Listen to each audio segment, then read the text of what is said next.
Du coup, est-ce qu'on peut être un adulte surdoué sans jamais avoir été diagnostiqué dans l'enfance et avoir construit une vie confortable dans une totale ignorance? Mais bien sûr, mais bien sûr. Alors déjà, on ne parle pas justement de diagnostic parce que c'est pas une pathologie, donc merci de souligner ça. On identifie et on peut très bien ne pas être, identifié et avoir une vie tout à fait tranquille et sereine, sans souci.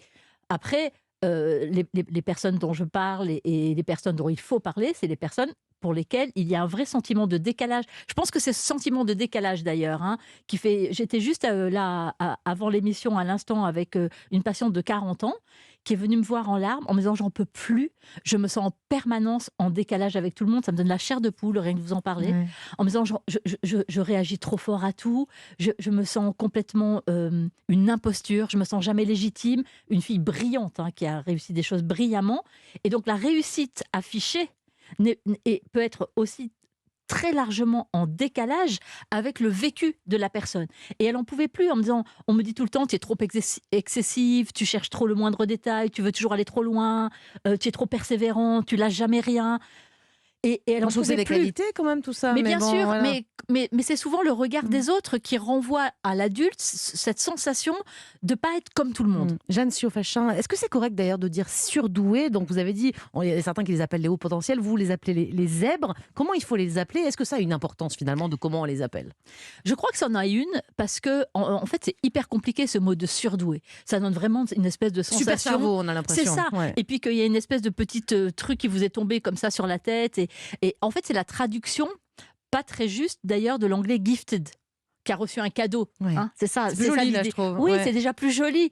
Et, et c'est très difficile, surtout pour des parents qui vont dire: ah ben mon enfant est surdoué, avec tous les fantasmes que ça peut représenter. Et puis le haut potentiel, c'est aussi tout de suite, on place une espèce de barre. Il y en a beaucoup des parents qui racontent ça en ce moment à la sortie des écoles, moi je trouve, Mais hein. J'ai oui, l'impression qu'il y en a partout, hein. mais oui, mais pourquoi? Parce que souvent on me dit: «Mais c'est devenu une mode». Mais c'est vrai.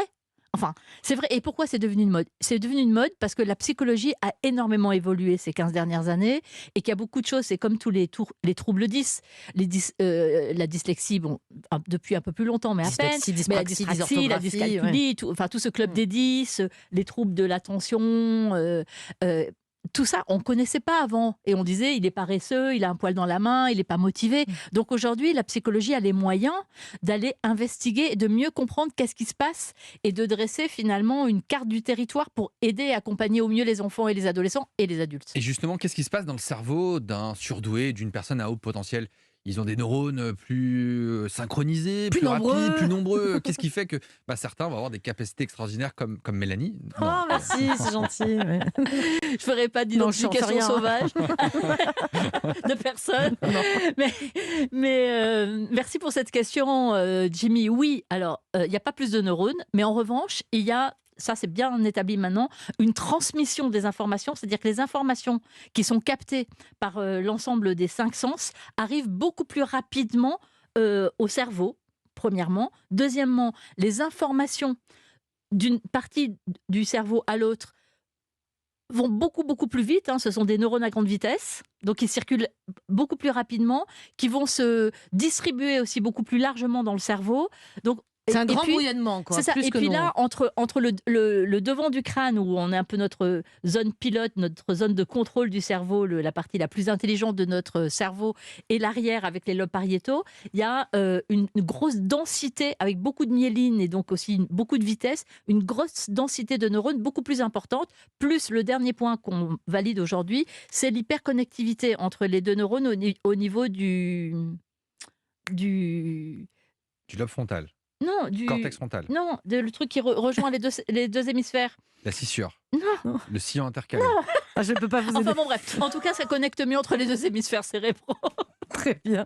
Jeanne Siofachin, on va poursuivre cet entretien dans quelques minutes. Vous restez bien avec nous.